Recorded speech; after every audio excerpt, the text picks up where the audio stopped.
వల్తేరియా రాజ్యం ఒక చీలిన రక్తం కారే పర్వతాలతో నిండిన భూమి, మర్చిపోయిన శపథాల్ని తర్జుమా చేసే సముద్రాల మధ్య ఒక హీరో ఆవిర్భవించాడు. అరేలియన్, అగ్నిలో పెరిగిన పాలడిన్. అతడి కవచం ఉక్కు కాదు, అది మెరుస్తున్న నిప్పుతో తయారయ్యింది. అతడి ఖడ్గం నక్షత్రపు శవంతో ముద్రించబడింది.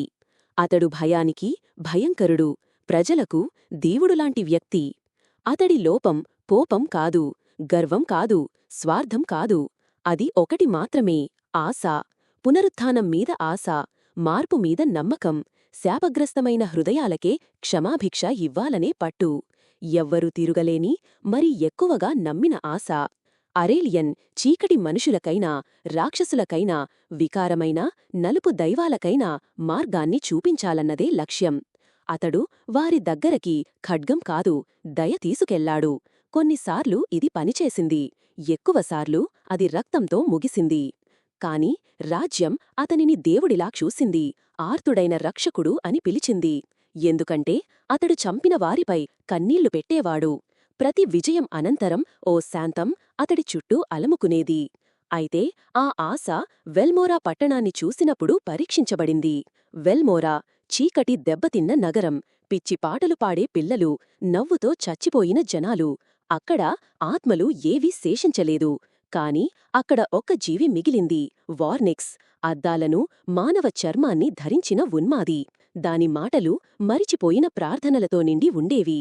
అరేలియన్ ఒంటరిగా నగరంలోకి వెళ్లాడు, ఖడ్గం బంధించి, చేతులు ఖాళీగా. నమ్మకం మీదే ఆయుధం. నీ మనసులో వెలుగు ఉంది అని వార్నిక్స్కి చెప్పాడు. ఇంకా దయ ఉంది, నాతో రా. వార్నిక్స్ నవ్వింది, నవ్వుతూ అంగీకరించింది. ఇద్దరూ వెల్మోరా నుండి తిరిగి వచ్చారు. ప్రజలు సంబరించారు, చీకటి తొలగిందని నమ్మారు. వార్నిక్స్ తిరుగుబాటు చేశారని విశ్వాసించారు. రాజ్యానికి సుఖం వచ్చింది, యుద్ధం ఆగింది. అరేలియన్ మౌనంలోకి వెళ్ళిపోయాడు.